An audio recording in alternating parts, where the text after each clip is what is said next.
สวัสดีครับเพื่อนๆวันนี้มาดูพระกริ่งกันผมก็มีประมาณ5-6องค์นะพระกริ่ง6-7องค์อันนี้องค์ที่ถือนี่เป็นพระกริ่งวัดช้างนะสร้างโดยสมเด็จสังฆราชแพรนะ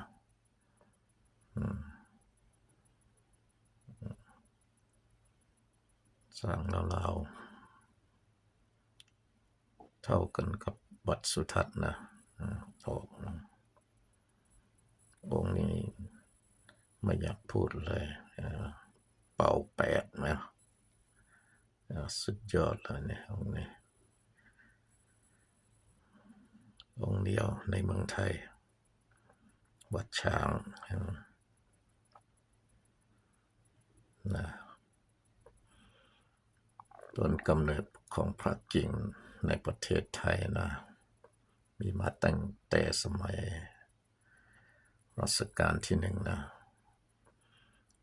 ที่ได้รับความนิยมอย่างแพร่หลายในวงการพระเครื่องก็คือพระกิ่ง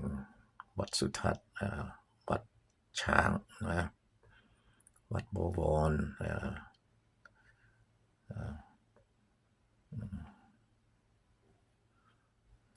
ในช่วงรัชกาลที่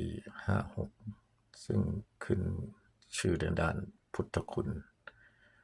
ที่ครอบคลุมทั้ง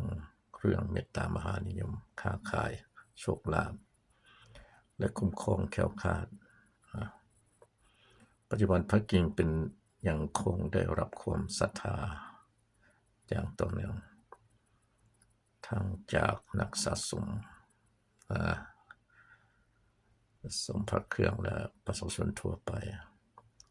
โดยถูกยกย่องว่าเป็นพระเครื่องที่มีคุณค่าทั้งในเชิงพุทธศิลป์และพุทธคุณอย่างแท้จริงเนาะองค์พระกิ่งเนี่ยถือองค์เดียวนี่พอแล้วเนี่ยไม่ต้องห้อย2-3องค์ก็ได้พระกิ่งท่านมีพุทธคุณสูงมากสั่นให้ดูนะกิ่งดูก้นกันก้นจะมีก้น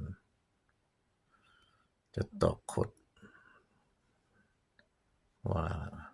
าช้างเนี่ยขดเนี่ยตรงนี้เนี่ย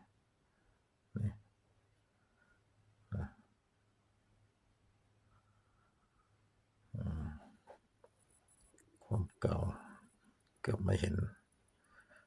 รอยอุดกิ่งเลยดูสิ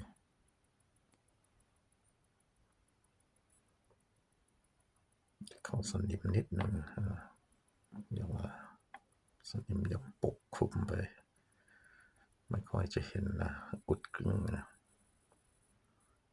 องค์นี้ก็ถือว่าสุดยอดนะองค์เดียวในประเทศไทยนะเป่าแปดนะเพื่อนๆนะดูสิ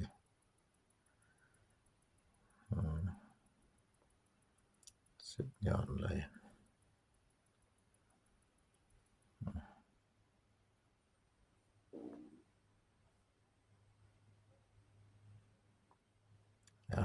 ขอแค่นี้นะเพื่อนๆนะ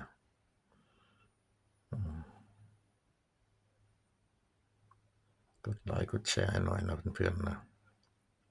เพื่อเป็นกำลังใจให้ผมด้วย